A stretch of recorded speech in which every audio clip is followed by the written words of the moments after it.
आज हम सुनेंगे कमलेश्वर द्वारा रचित कहानी राजा निर्बंसिया।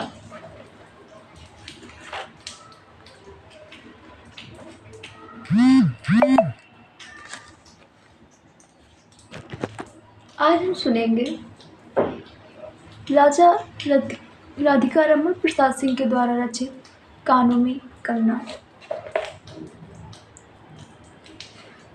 किरण, तुम्हारे कानों में क्या है? उसके कानों से चंचल लट को हटाकर कहा। कंगना। अरे कानों में कंगना? सचमुच? दो कंगन कानों को घेर कर बैठे थे। हाँ। तब कहाँ पहनूं? किरण अभी भोरी थी। दुनिया में जिसे भोरी कहते हैं वैसी भोरी नहीं। उसे वन के फूलों का भोलापन समझो। नवीन चमन के फूलों की भंगी नहीं। विविध खाद या रस से जिनकी जीविका है, निरंतर काट छाट से जिनका सौंदर्य है, जो दो घड़ी चंचल चकने बाल की भूषा है, दो घड़ी तुम्हारे फूलदान की शोभा। वन के फूल ऐसे नहीं, प्रकृति के हाथों से लगे हैं, मेघों की धारा से बढ़े हैं। चटुर दृष्टि इन्हें पाती नहीं, जब उदायु इन्हें छूती नहीं। यह सरल सुंदर सौरभमय जीवन है।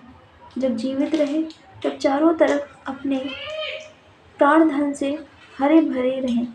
जब समय आया तब अपनी माँ की गोद में झड़ पड़े। आकाश स्वच्छ था, नील उदार सुंदर, पत्ते शांत थे।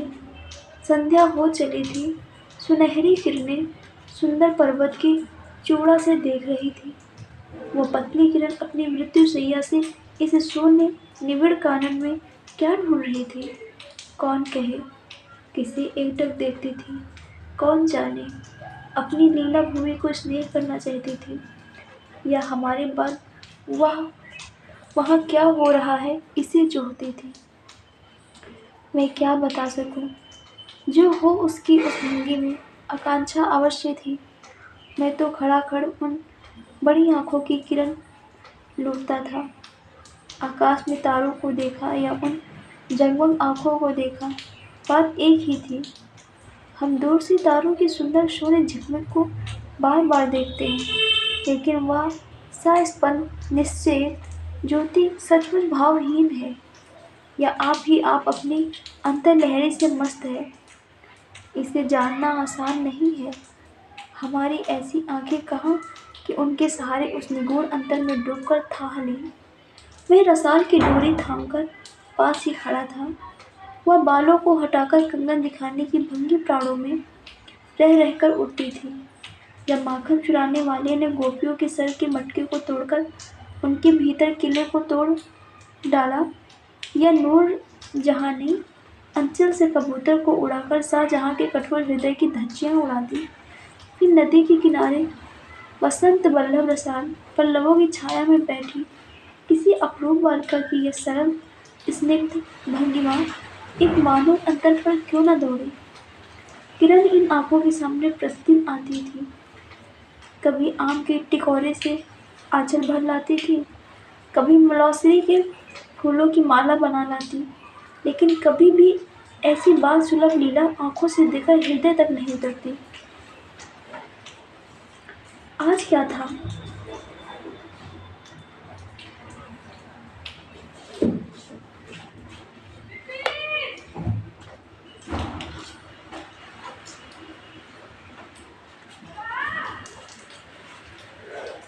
कौन शुभ या अशुभ क्षण था कि अचानक वह बनैली लता मंदार माला से भी कहीं मनोरम देख पड़ी। कौन जानता था कि चाल से कुचाल जाने में, हाथों से कंगन भूलकर कानों में पहनने में इतनी माधुरी है, तो टके के कंगन में इतनी शक्ति है। गोपियों को कभी स्वप्न में नहीं झलका था कि बांस की बांसुरी में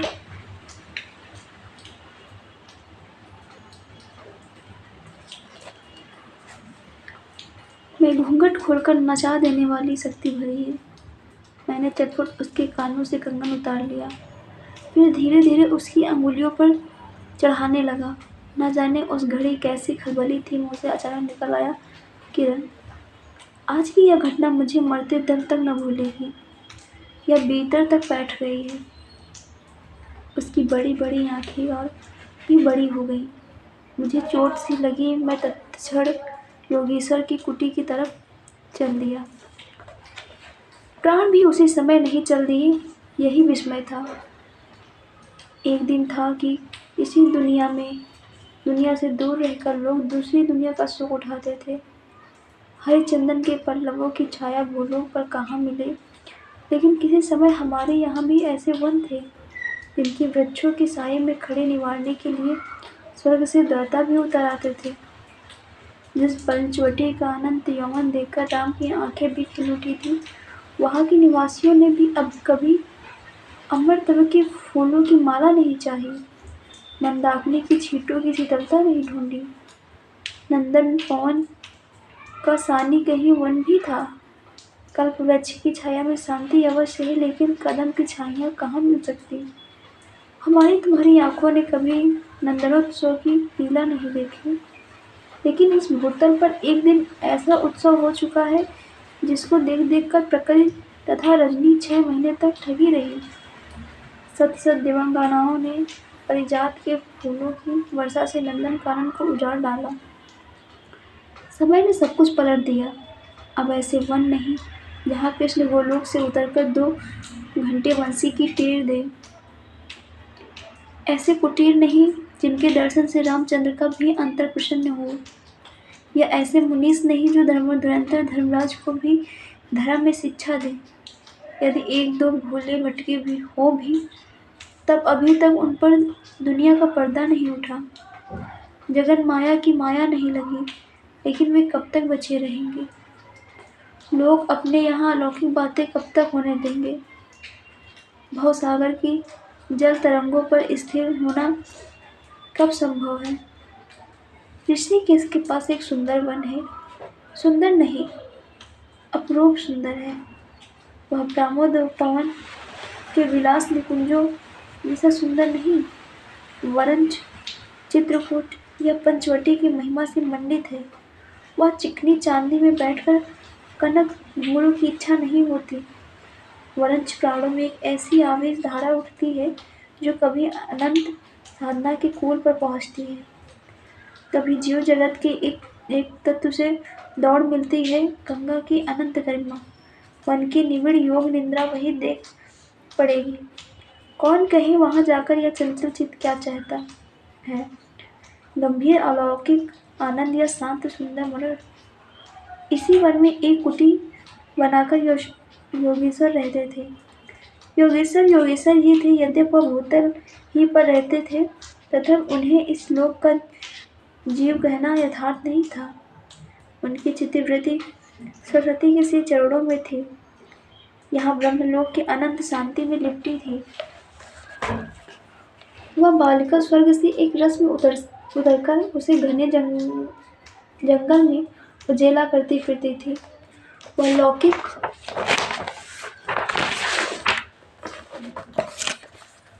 मायाबद्ध जीवन नहीं था। इसे बंधन रहित बाधाहीन नाचती किरणों की लेखा कहिए। मानो निर्मित चंचल मलय वायु फूल फूल पर डाली डाली पर डोलती फिरती हो, या कोई मूर्तिमान अमर संगीत बेरोक टोक हवा पर या जल की तरंग भंग पर नाच रहा हो। मैं ही वहाँ इस लोगों का प्रतिनिधि था। मैं ही उन अलौकिक स्थितियों से इस जटिल मृत्यु राज में खींच लाता था। कुछ साल में योगेश्वर के यहाँ आता जाता था। पिता की आज्ञा थी कि उन्हें यहाँ जाकर अपने धर्म के सब ग्रंथ पढ़ डाले। योगेश्वर और बाबा लड़कपन के साथी थे, इसीलिए उनकी मुझ पर इतनी दया थी कि किरण उनकी लड़की थी। उस कुटीर में वह एक वही दीपक थी।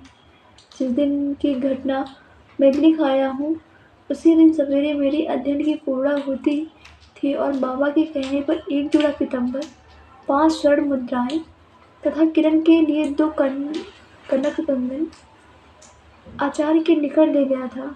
योगेश्वर ने सब लौटा दिया, केवल कंगन को किरण उठा ले गई। पा क्या समझकर चुप रह गए। समय का अद्भुत चक्र है। जिस दिन मैंने धर्म ग्रंथ से मुंह मोड़ा, उसी दिन कामदेव ने वहां जाकर उनकी किताब का पहला साफा पलटा। दूसरे दिन मैं योगेश्वर से मिलने गया। वह किरण को पास बिठाकर न जाने क्या पढ़ा रहे थे। उनकी आंखें गंभीर थी। मुझको देखते ही वह उठ पड़े और कंधों पर हाथ रखकर गदगद स्वर से बोले, नरेंद्र, अब मैं चला, किरण तुम्हारे हवाले। यह कहकर किसी को सुकोमल उंगलियां मेरे हाथों में रख दी। लोचनों के कोनों पर 2 बूंदें निकलकर झांक पड़ी। मैं सहम उठा। क्या उन पर सब बातें विदित थी? क्या उनकी तीव्र दृष्टि में मेरी अंतर्लहरी तक डूब चुकी थी? वह ठहरे नहीं, चल दिए। मैं कांपता रह गया। किरण देखती रह गई। सन्नाटा छा गया। वनवायु भी चुप हो चले। हम दोनों भी चुप चल पड़े। किरण मेरे कंधे पर थी। हठात अंतर से कोई अकड़ कर हाँ उठा। हाय नरेंद्र, यह क्या? तुम इस वन फूल को किस चमन में ले चले? इस बंधन विहीन स्वर्गीय जीवन को किस लोक जाल में बांधने चले? ककड़ी जल में जाकर कोई स्थायी विवर नहीं फोड़ सकती।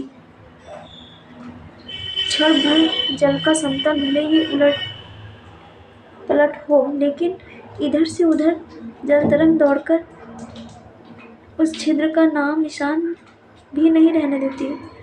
जगत की भी यही चाल है।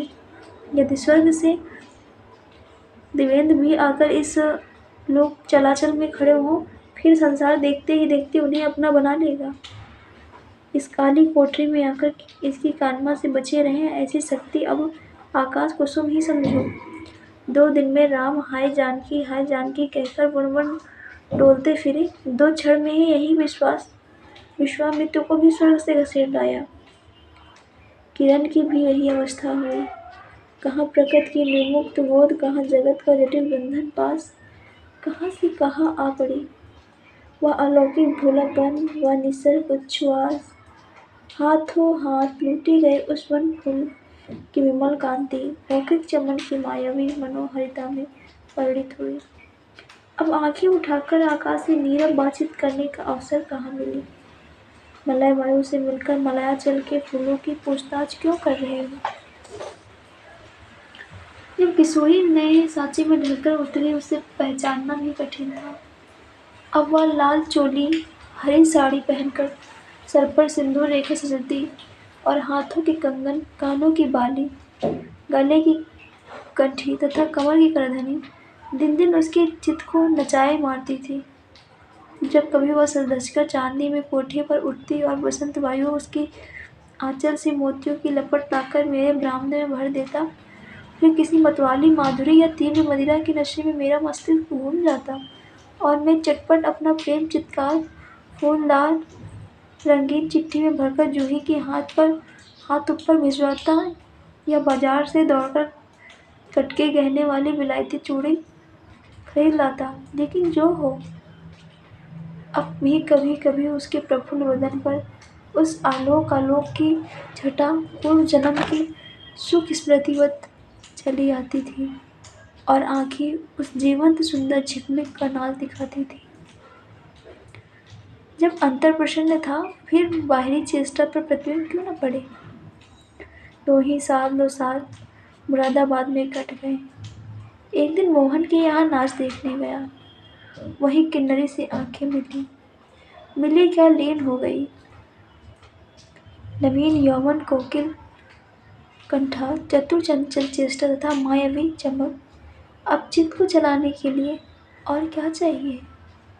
किन्नरी सचमुच किन्नरी ही थी। नाचने वाली वही नाचने वाली थी। पहली बार देखकर उसे इस लोक की सुंदरी समझना दुस्तर था। एक लपट जो लगती किसी नशा से चढ़ जाती। यारों ने मुझे और भी चढ़ा दिया। आंखें मिलती मिलती मिल गई, हृदय को भी साथ साथ घसीट ले गई। फिर क्या था। इतने दिनों की धर्म शिक्षा, सतवत्सर की पूज्य लक्ष्मी, बाप दादों की कुल प्रतिष्ठा, पत्नी से पवित्र प्रेम, एक एक करके उस प्रदीप्त वासना कुंड में भस्म होने लगे। अग्नि और भी बढ़ती गई। किन्नरी की चिकनी दृष्टि चिकनी बातें घी बरसाती रही। घर बार सब जल उठा। मैं भी निरंतर जलने लगा, लेकिन जो जो जलता गया जलने की इच्छा जलाती रही। 5 महीने कट गए, नशा उतरा नहीं।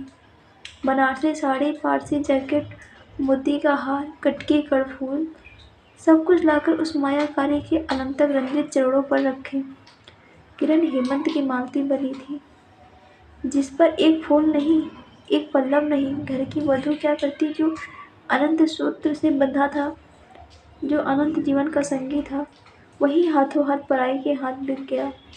फिर ये तो 2 दिन की चकमकी खिलौने थे, इन्हें शरीर बदलते क्या देर लगे।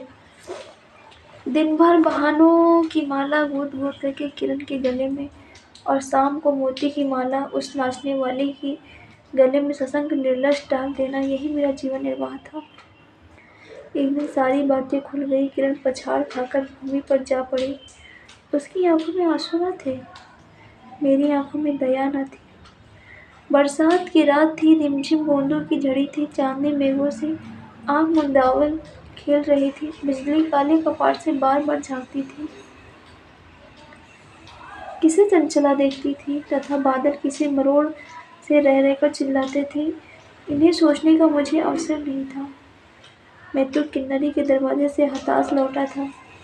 आंखों के ऊपर न चांदनी थी, न बदली थी। त्रिशंकु के ने स्वर्ग को जाते जाते बीच में ही टंकर किस दुख को उठाया, और मैं तो अपने स्वर्ग के दरवाजे पर सर रखकर निराश लौटा था। मेरी वेदना क्यों न बढ़ी वो हाय, पर मेरी उंगलियों में एक अंगूठी भी रहती तो उस नजर कर उसके चरणों पर लौटता। घर पर आते ही जूही को पुकार उठा, जूही, किरण के पास जो कुछ बचा हो तब फौरन जाकर मांग लाओ। ऊपर से कोई आवाज नहीं आई, केवल सर के ऊपर से एक काला बादल कलाम चित्कार के चिल्ला उठा। मेरा मस्तिष्क घूम गया। मैं तत्क्षण कोठे पर दौड़ा, सब संदूक झांके, जो कुछ मिला सब तोड़ डाला, लेकिन मिला कुछ भी नहीं। अलमारी में केवल मकड़ी का जाला। श्रृंगार बक्स में एक छिपकली बैठी थी, उसी दम किरण पर झपटा। पास जाते ही सहम गया। वह तकिया के सहारे निसहाय निष्पन्न लेटी थी।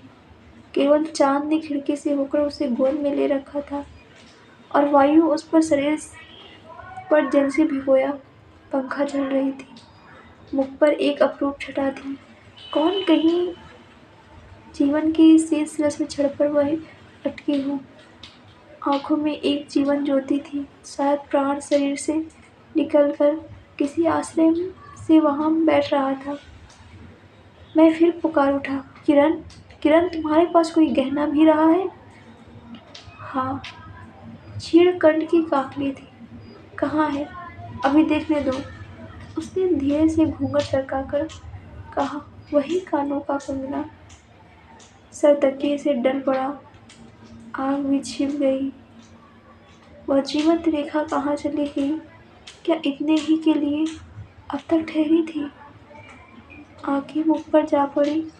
वही कंगन थे, वैसे ही कानों के घेर कर बैठे थे। मेरे स्मृति त्वरित वेग से नाच उठी। दुष्यंत ने अंगूठी पहचान ली। भूली शकुंतला उस पर याद आ गई। लेकिन दुष्यंत सौभाग्यशाली थे कि चक्रवर्ती राजा थे। अपने प्राण प्रिय को आकाश पाताल छान कर ढूंढ निकाला। मेरी किरण तो इस भूतल पर न थी। किसी तरह प्राण देकर भी पाता परलोक से ढूंढ निकालूं, ऐसी शक्ति दीनहीन मानव में कहा। चढ़ा नशा उतर पड़ा। सारी बातें सोच गई। आंखों पर की पट्टी खुल पड़ी। लेकिन हाय, खुली भी तो उसी समय जब जीवन में केवल अंधकार ही रह गया था।